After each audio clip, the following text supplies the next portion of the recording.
Haribol, Namaste. My name is Janapati Das, and welcome to another Krishna book reading. Tonight we are going to read Uddhava Visits Vrindavan.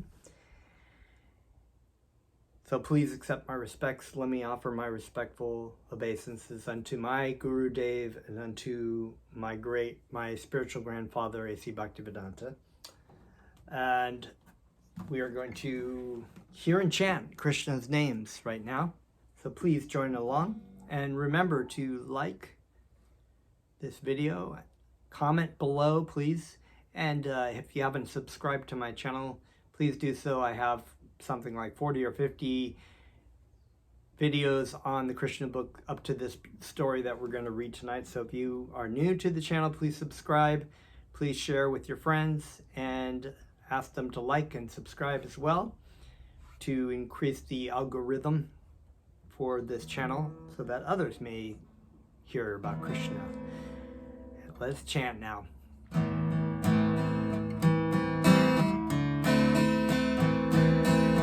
Namo Vishnu Padaya Krishna Vastaya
Krishna. Om Namo Bhagavate Vasudevaya. So, continuing on with our story, we had read about the very exciting adventure of how Krishna and Balaram, in paying their dakshat, or their payment to their Guru Dev for the spiritual training that he had given to Balaram and Krishna, the devotee, the disciple of the spiritual master, while in the training, will be expected to give some kind of gift or recompense for the guru for his services to the disciple. Asked, of course, to return his son who had died. And the whole adventure of Krishna and Balaram of going to different, the deity Varuna, and Varuna's like, I don't have his son, but check with this demon, because the demon may have eaten him, and they killed the demon, but the demon didn't have it in his body, so they went to the superintendent of death, the demigod Yamaraj, and got the son back and gave it back to, because everything is possible with Krishna and Balaram. Nothing is impossible, especially something as simple as that. The Supreme Personality of Godhead is the source of all things. All universes are resting in him. All energies, all things. We can take complete shelter and faith in our Lord Sri Krishna and Lord Balaram, because they are our resting place. They are the source. There is nothing impossible for them to achieve. So there should be no fear. Uddhava visits Vrindavan. Nanda Maharaj returned to Vrindavan without Krishna and Balaram. He was accompanied only by the coward boys and men. It was certainly a very pathetic scene for the gopis, Mother Yashoda, Srimati, Radharani, and all the inhabitants and residents of Vrindavan. Krishna is the life and soul of everyone. So, of course, when Krishna and Balaram are not present among their devotees, they feel vacant, all vacant in the world. Many devotees have tried to make adjustments to Krishna's being away from Vrindavan because, according to expert opinion, Krishna, the original Supreme Personality of Godhead, never goes even a step out of Vrindavan. He always remains there. The explanation of expert devotees is that Krishna was actually not absent from Vrindavan. He came back with Nanda Maharaj as promised. When he was going to Mathura on the chariot driven by Akura and the gopis were practically blocking the way, Krishna assured them that he was coming back just after finishing his business in Mathura. He told them not to be overwhelmed, and in this way he pacified him. But when he did not come back with Nanda Maharaj, it appeared that he either cheated them or could not keep his promise. Expert devotees, however, decided that Krishna was neither a cheater nor a breaker of promises. Krishna, in his original identity, returned with Nanda Maharaj and stayed with the gopis and Mother Yashoda in his bhava expansion. Krishna and Balaram remained in Mathura, not in their original forms, but in their expansions as Vasudeva and Shankashan. The real Krishna and Balaram were in Vrindavan in their bhava manifestation, whereas in Mathura they appeared in prabhava and vaibhava expansions. This is the expert opinion of advanced devotees of Krishna, but when Nanda Maharaj was preparing to return to Vrindavan, there was discussion among him, Krishna, and Balaram as to how the boys could live in separation from Nanda. The conclusion to separate was reached by mutual agreement. Vasudeva and Devaki happened to be Krishna and Balaram's real parents. They wanted to keep them now because of the death of Kamsa. While Kamsa was alive, they were kept under the protection of Nanda Maharaj in Vrindavan. Now, naturally, the father and mother of Krishna and Balaram wanted them to remain with them. specifically for the reformatory function of purification, the sacred thread ceremony. They also wanted to give them a proper education, for this was the duty of the father. Another consideration was that all the friends of Kamsa outside of Mathura were planning to attack Mathura. For that reason, also Krishna's presence was required. Krishna did not want Vrindavan to be disturbed by enemies like Dantravakra and Jarasandha. If Krishna were to go to Vrindavan, these enemies would not only attack Mathura, but would go to Vrindavan, and the peaceful inhabitants of Vrindavan would be disturbed. Krishna therefore decided to remain in Mathura, and Nanda Maharaj went back to Vrindavan. Although the inhabitants of Vrindavan were feeling separation from Krishna, Krishna was always present with them by his Leela or pastimes, and this made them ecstatic. So Krishna still has some more things to do in this. He came, one of his reasons for coming into this material world is to eliminate the demoniac forces. So Kamsa and his demon friends, there were quite a few that were already been killed, but there are still quite a few more, as we will see in the story, and also in the story of the Mahabharat with the Battle of Kurukshetra. So there's more demons and more Kshatriyas to be killed. And this was part of the reason why Krishna was present on the planet. Since Krishna had departed from Vrindavan to Mathura, the inhabitants of Vrindavan, especially Mother Yashoda and Nanda Maharaj, Srimati Radharani, the gopis and the cowherd boys were simply thinking of Krishna at every step. They were thinking Krishna was playing in this way. Krishna was blowing his flute. Krishna was joking with us, and Krishna was embracing us. Excuse me. This is called Leela Smarana, and it is the process of association with Krishna most recommended by great devotees. Even Lord Chaitanya enjoyed Leela Smarana association with Krishna when he was at Puri.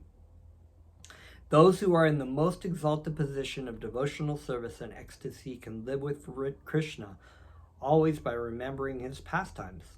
It's good to listen to these stories.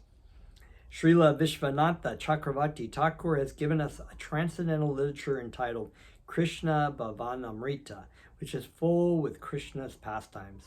Devotees can remain absorbed in Krishna thought by reading such books. Any book of Krishna Leela, even this book, Krishna and our teachings of Lord Chaitanya, is actually solace for devotees who are feeling the separation of Krishna. That Krishna and Balaram did not come to Vrindavan can be adjusted as follows. That Krishna and Balaram did not come to Vrindavan can be adjusted as follows. They did not break their promise to return to Vrindavan, nor were they absent, but their presence was necessary in Mathura. In the meantime, Uddhava, a cousin brother of Krishna, came to see Krishna from Dwarka. He was the son of Vasudev's brother and was almost the same age as Krishna. His bodily features resembled Krishna's almost exactly. After returning from his teacher's home, Krishna was pleased to see Uddhava, who happened to be his dearmost friend. He wanted to send him to Vrindavan with a message to the residents to pacify their deep feeling of separation. As stated in the Bhagavad Gita, Yayata mam prabhadyante, Krishna is very responsive. He responds in proportion to the devotee's advancement in devotional service. The gopis were thinking of Krishna in separation 24 hours a day. Krishna was also thinking of the gopis, Mother Yashoda, Nanda Maharaj, and the residents of Vrindavan. Although he appeared to be away from them, he could understand how they were transcendently aggrieved, and so he immediately wanted to send Uddhava to give them a message of solace. There's a saying that if you take one step towards Krishna, Krishna will take 100 steps towards you. This was the means of Krishna consciousness. When we engage in Krishna Katha, immersing ourselves in Krishna's pastimes, in the names of Krishna, and the words of the Gurudev, just making our life a meditation and absorption of Krishna. Krishna is pleased by this attitude if it's done in love and devotion. We may not do it perfectly. We don't do it perfectly, but it is the means by which, this is the means and the goal. So we are engaging in sadhana bhakti because we do not have any love for Krishna. And as my Guru Dev would say, that Krishna is love himself. He is, Lord Chaitanya is love itself. He is pure love. He's pure transcendental love. And therefore, because I am without love, we pray, we pray that, because we are empty in heart, that we have no love for Lord Chaitanya or Lord Krishna, and we have no love for others, really, that we are crying because of our empty heart, which is simply like a vacuum and like a desert, empty, dry, right? And so my Gurudev would say in his prayer, I'm paraphrasing it, of course, and he says, I'm praying to you that you are love itself. So please come and live in my heart. This is our goal, because we have very little taste for Krishna, but we want to try to have at least a desire to have a taste. And this is the practice of sadhana bhakti.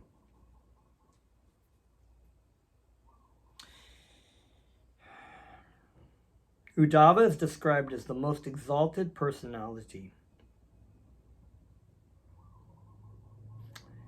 in the Vrishni dynasty, almost equal to Krishna. He was a great friend, and on account of being the direct student of Brihaspati, the teacher and priest of the heavenly planets, he was a very intelligent and sharp in decision.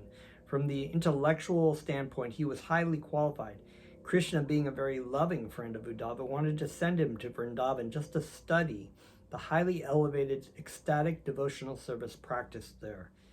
Even if one is highly elevated in material education and is even the disciple of Brihaspati, he still has to learn from the gopis and the residents of Vrindavan how to love Krishna to the highest degree. And we've seen these stories. It's actually great demigods, right, who are supposed to be great devotees of Lord Vishnu.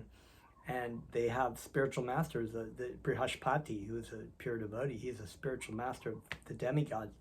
And we see that time and time again that the demigods are baffled by their material opulence and forget Krishna. And so they, Lord Brahma would even pray in his Brahma Samhita that he wants to know, that he wants to just be a grass or in Vrindavan, to learn how the residents of Vrindavan, the gopis especially, but the cowherd boys and Nanda Maharaj and Mother Yashoda, and even the plants and the trees and the creepers and the animals in Vrindavan are highly elevated devotees. So they would pray that they could just be in Vrindavan, to just be learn from the devotees of Vrindavan.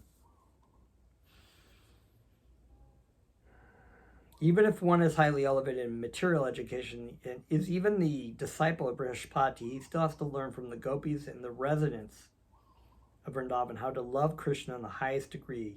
Sending Uddhava to Vrindavan with a message to the residents of Vrindavan to pacify them was Krishna's special favor to Uddhava. So yes, Uddhava was a pure devotee and he was highly qualified, but it was also Uddhava saw it as a chance, as a favor of Krishna was bestowing upon him in his mercy.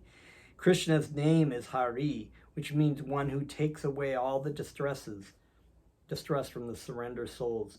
Lord Chaitanya states that there cannot be at any time a worship as exalted as that realized by the gopis. Being very anxious about the gopis' grief, Krishna talked with Uddhava and politely requested him to go to Vrindavan. Shaking Uddhava's hands with his own hands, he said, "My dear gentle friend Uddhava, please go immediately to Vrindavan and try to pacify my father and mother, Nanda Maharaj and Yashoda Devi, and the gopis. They are all much grief-stricken, as if suffering from great ailments. Go and give them a message. I hope their ailments will be partially relieved. The gopis are always absorbed in thoughts of me. They have dedicated body, desire, life, and soul to me. I am anxious not only for the gopis, but for anyone who sacrifices society, friendship, love, and personal comforts for me. It is my duty to protect such exalted devotees. The gopis are the most dear. They are always thinking of me in such a way that they remain overwhelmed and almost dead in anxiety due to separation from me. They are keeping alive simply by thinking that I am returning to them very soon. Requested by Lord Krishna, Uddhava immediately left on his chariot and carried the message to Gokula. He approached Vrindavan at sunset when the cows were returning home from the pasturing grounds. Uddhava and his chariot were covered by the dust raised by the hooves of the cows. He saw bulls running after cows for mating. Other cows, overladen milk bags, were running after the calves to fill them with milk. Uddhava saw that the entire land of Vrindavan was filled with white cows and their calves. Cows were running here and there, all over Gokula, and he could hear the sound of milking. Every residential house in Vrindavan was decorated for the worship of the sun god and the fire god and for the reception of guests, cows, brahmanas, and demigods. Every home was illuminated with light and incense arranged for sanctification. All over Vrindavan there were nice flower garlands, flying birds, and the humming sound of the bees. The lakes were filled with lotus flowers and with ducks and swans. Uddhava entered the house of Nanda Maharaj and was received as a representative of Vasudeva. Nanda Maharaj offered him a place and sat down with him to ask about messages from Krishna, Balaram, and other family members in Mathura. He could understand that Uddhava was a very confidential friend of Krishna and therefore must have come with good messages. My dear Uddhava, how is my friend Vasudeva enjoying life? He is now released from the prison of Kamsa, and he is now with his friends and his children, Krishna and Balaram, so he must be very happy. Tell me about him and his welfare. We are also very happy that Kamsa, the most sinful demon, is now killed. He was always envious of the family of the Yadus, his friends and relatives. Now, because of his sinful activities, he is dead and gone, along with all his brothers. Please let us know whether Krishna is remembering his father and mother and his friends and companions in Vrindavan. Does he like to remember his cows, his gopis, his Govardhan hill, his pasturing ground in Vrindavan, or has he forgotten all these now? Is there any possibility of his coming back to his friends and relatives so that we can again see his beautiful face with its raised nose and lotus-like eyes? We remember how he saved us from the forest fire, how he saved us from the great snake Kalia in the Jamuna, and how he saved us from so many other demons. And we simply think how much we are obliged to him for giving us protection in so many dangerous situations. My dear Uddhava, when we think of Krishna's beautiful face and eyes and his different activities here in Vrindavan, we become so overwhelmed that our activities cease. We simply think of Krishna, how he used to smile and how he looked upon us. When we go to the banks of the Jamuna and the other lakes of Vrindavan or near Govardhan Hill or the pasturing field, we see that the impressions of Krishna's footprints are still on the surface of the earth. We remember him playing in those places because he was constantly visiting them. When his appearance within our minds becomes manifest, we immediately become absorbed in thought of him. We think, therefore, that Krishna and Balaram may be chief demigods in heaven who have appeared before us like ordinary boys in order to execute particular duties on earth. This was also foretold by Gargamuni while making Krishna's horoscope. If Krishna were not a great personality, how could he be killed Kamsa, who possessed the strength of 10,000 elephants? Besides Kamsa, there were very strong wrestlers, as well as a giant elephant, Kavaliyapita. All these animals and demons were killed by him, just as a lion kills an ordinary animal. How wonderful it is that Krishna took in one hand a big, heavy bow made of 3 joined palm trees and broke it very quickly. How wonderful it is that continually for 7 days he held up Govardhan Hill in one hand. How wonderful it is that he has killed all the demons like Pralambasura, Denakasura, Aristasura, Trinavarta, and Bakasura. They were so strong that even the demigods in the heavenly planets were afraid of them, but Krishna killed them as easily as anything. So it's very wonderful because coming up later this week is Janmashtami, which is Krishna's appearance day, this Thursday. And of course the day after is the appearance day of A.C. Bhaktivedanta Swami Prabhupada. So it's very wonderful in this time, always, of course, but just in this time around Janmashtami, last Thursday was Balaram's appearance day, to be reading these stories, to be meditating upon these stories, to be immersing yourself in Krishna. Because when you read these stories, they're just so beautiful, they're so wonderful, and you can tell, you can feel the love that the residents of Vrindavan have for Krishna, even if it's just like for someone like me who's just so covered that I get a little taste, just a little drop.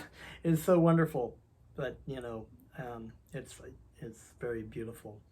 While describing the uncommon activities of Krishna before Uddhava, Nanda Maharaj gradually became overwhelmed and could not speak anymore. As for Mother Yashoda, she sat by the side of her husband and heard the pastimes of Krishna without speaking. She was simply crying incessantly, and milk was pouring from her breasts. And so it's like the mother, when the mother is brought around the child, that naturally the breast will produce milk. But of course, Mother Yashoda was even probably not breastfeeding Krishna for years, a few years, at least, before he left, because he was, 16 or something when he left, about 16 years or so. But even just the thought of Krishna, talking about Krishna, produced milk to come from her breast. When Uddhava saw Maharaj Nanda and Yashoda so extraordinarily overwhelmed with thoughts of Krishna, the Supreme Personality of Godhead, and when he experienced their extraordinary affection for him, he also became overwhelmed and began to speak as follows. My dear Mother Yashoda, Nanda Maharaj, you are the most respectable among human beings, because no one but you can meditate in such transcendental ecstasy.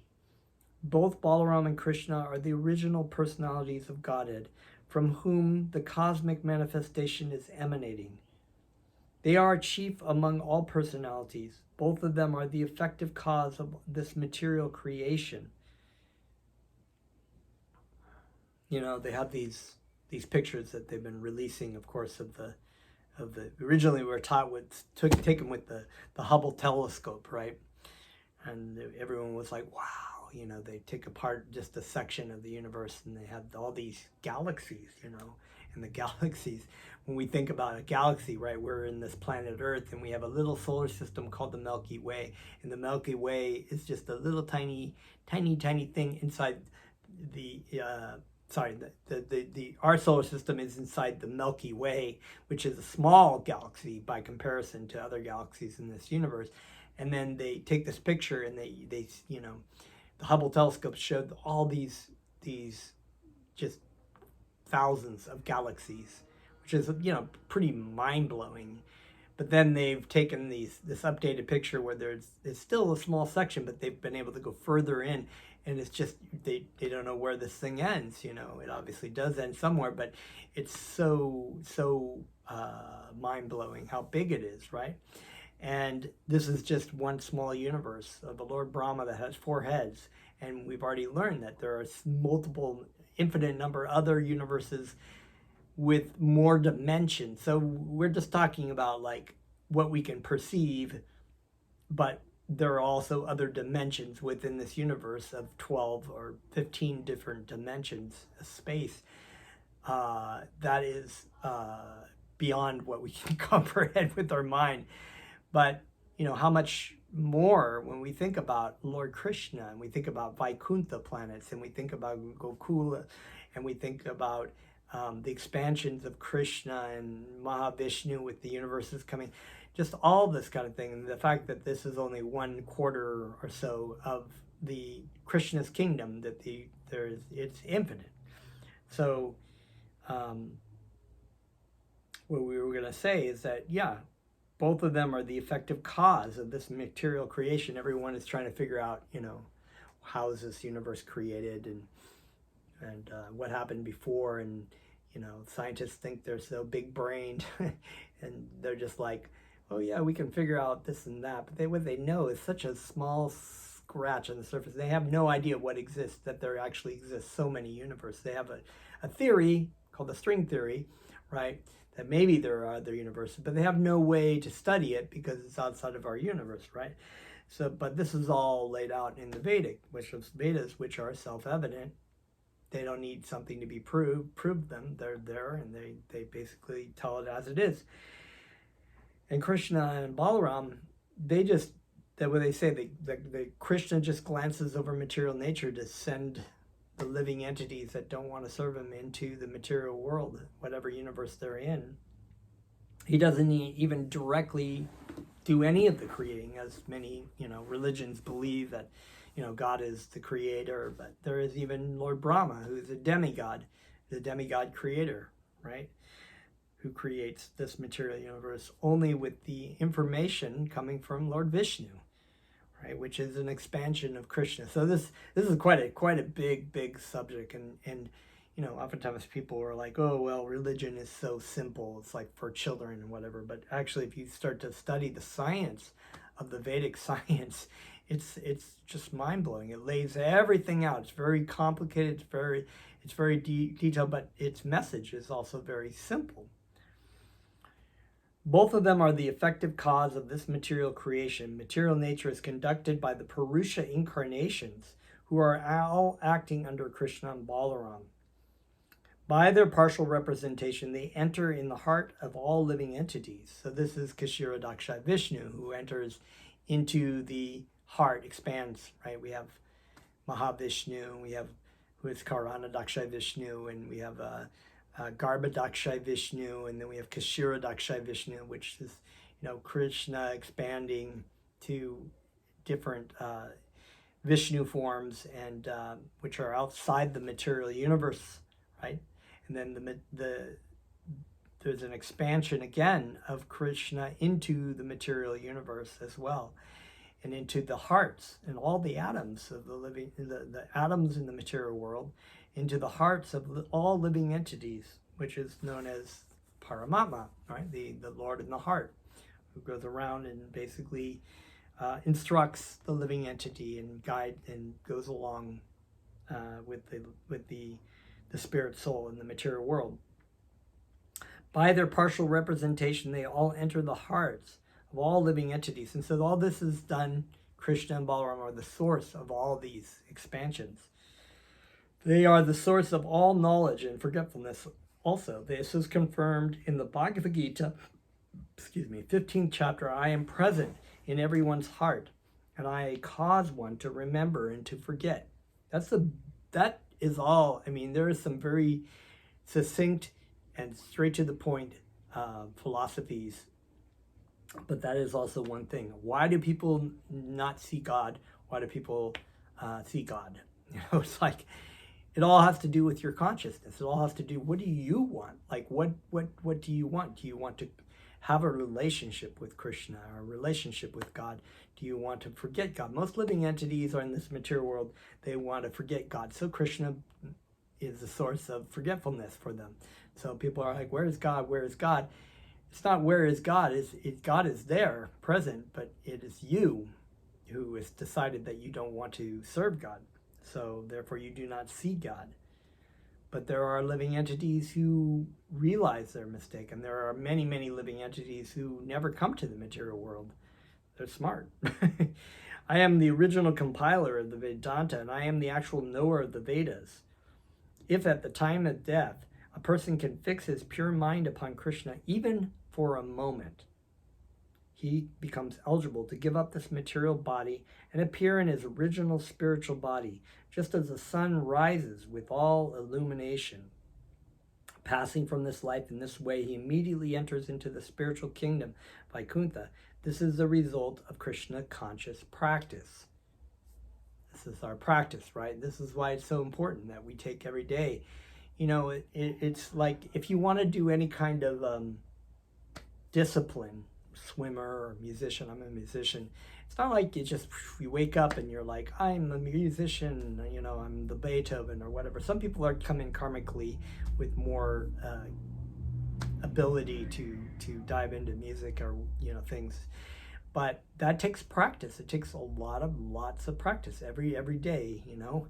And this in spiritual life is the same thing. When we are in this material world conditioned for so many lifetimes to think that this is our home, this is who we are, and this is our happiness, and if we just continue to try to engage in our senses in the material world, we'll eventually find happiness. But it never happens. We just go through our samsara of birth, life and death and disease and old age, in through human bodies and animal bodies and bug bodies and in and out of universes, different universes, just constantly being yanked away from whatever we build up, whatever family we have, whatever love or, you know, home that we try to make is going to be pulled out from a, we really only have one home. That home is Vrindavan, and our home is in the spiritual world with Krishna. This is not our home. This is like, what is that? The Quantum Leap, that TV show gone off, you know? We're just like, oh, we can, but it's like we're going from one body to another over and over and over again, just with our heart being broken, suffering, old age, disease, pain, misery, over and over and over again, that we just do because we want to be the Lord. It's kind of insane. That is the real definition of insanity, is doing something over and over that doesn't work. So we engage in this practice. We engage in our practice. We don't do it perfectly. We have a hard time, and we're attracted by the material energy, but we have to do our best to engage in these things. If we practice Krishna consciousness in this present body while we are in a healthy condition and good mind, simply by chanting the holy Maha Mantra, Hare Krishna, we will have every possibility of fixing our mind upon Krishna at the time of death. If that is done, then our life becomes successful without any doubt. Similarly, if we keep our mind always absorbed in fruitive activities for material enjoyment, then naturally at the time of death we shall think of such activities and again be forced to enter into the material conditioned body to suffer threefold miseries of material existence. Whatever we have our mind focused on, whatever we contemplate, what object of the senses, those things we will develop an attachment for them. Similarly, if we engage our life in spiritual pursuit, we will become attached to that. And when we have to leave our body, when our mind and our body is incapable, is falling apart, is not capable of being strong enough to just be, we can take shelter in Krishna because we have been practicing it. We've been cultivating that relationship. So it's so important that we just take every day, you know, just really trying to do our best with serving our spiritual master and engaging in sadhana bhakti.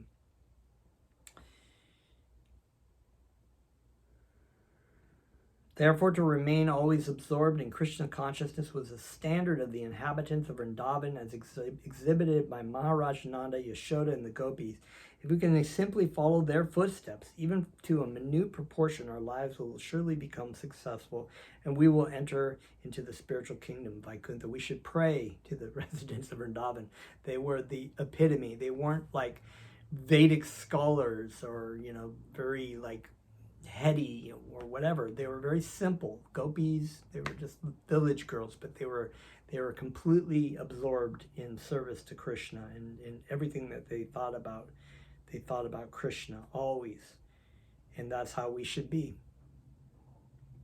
My dear mother Yashoda and Nanda Maharaj Uddhava continued, you have thus fixed your minds wholly and solely upon that Supreme Personality of Godhead, Narayan, in his transcendental form, the cause of impersonal Brahman.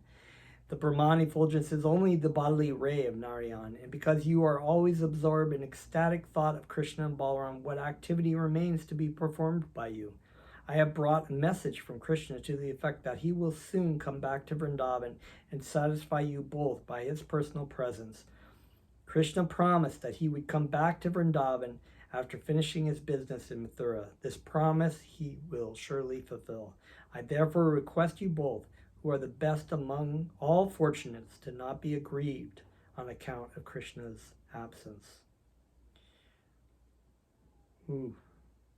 How much time do we have? Ooh, getting kind of like, maybe we'll just finish this chapter real quickly here. It'll be a long chapter, a long video, but you are already perceiving his presence 24 hours a day, and yet he will come and see you very soon. Actually, he is present everywhere and in everyone's heart, just as fire is present in wood.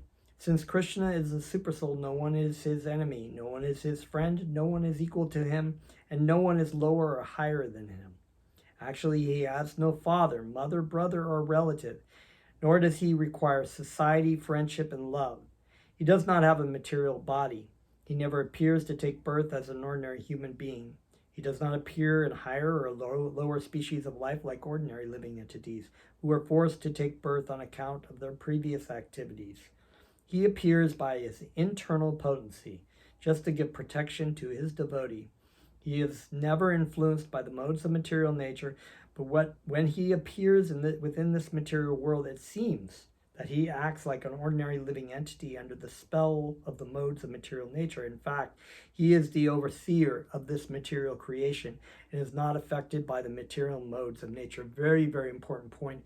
Krishna comes into the material world, but unlike what Mayavadis would say, that, Krishna is just a normal living entity who is influenced by Maya Devi. This is all false. There's ample support in the Vedas to show that Krishna is actually transcendental to the material energy, and all the material energy comes from Krishna. He creates, maintains, and dissolves the whole cosmic manifestation. We wrongly think of Krishna and Balaram as ordinary human beings. We are like dizzy men who see the whole world wheeling around them. The personality of Godhead is no one's son. He is actually everyone's father, mother, and supreme controller. There is no doubt of this. Whatever is being experienced, whatever is already in existence, whatever is not in existence, whatever will be in existence in the future, whatever is the smallest and whatever is the biggest, have no separate existence outside the Supreme Personality of Godhead. Everything is resting in him. But he is out of touch with everything manifested. Nanda and Uddhava thus passed the whole night in discussing Krishna. In the morning, the gopis prepared for the morning artik by lighting their lamps and sprinkling butter mixed with yogurt. After finishing their Mangala artik, they engaged themselves in churning butter from yogurt. While the gopis were thus engaged, the lamps reflected on their ornaments became still more illuminated. The churning rod, their arms, their earrings, their bangles, their breasts, everything moved, and the kukumba powder gave their faces a saffron luster comparable to the rising sun. While churning, they also sang the glories of Krishna. The two sound vibrations mixed together ascended to the sky and sanctified the whole atmosphere. Beautiful.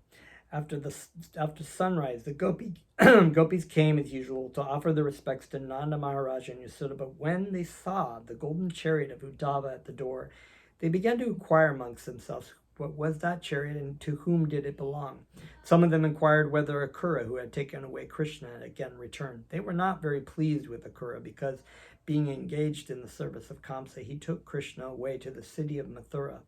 All the gopis conjectured that Akura might have come again to fulfill another cruel plan, but they thought, we are now dead bodies without our supreme master Krishna. What further act can he perpetuate on these dead bodies?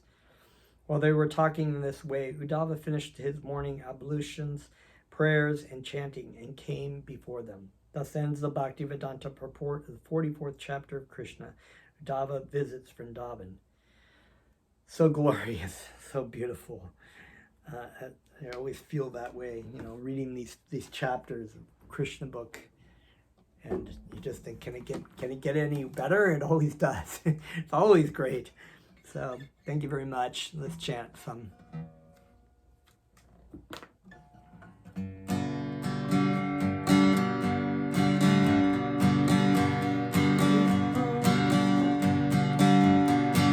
Haribo, Nitago, Nitago,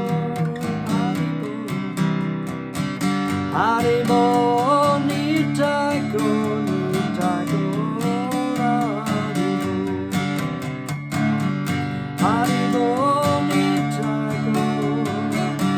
Nitago, Haribo.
Jai Gurudev. Thank you so much for tuning in. Remember to share and like this channel with your friends. And I will see you next time. Haribol.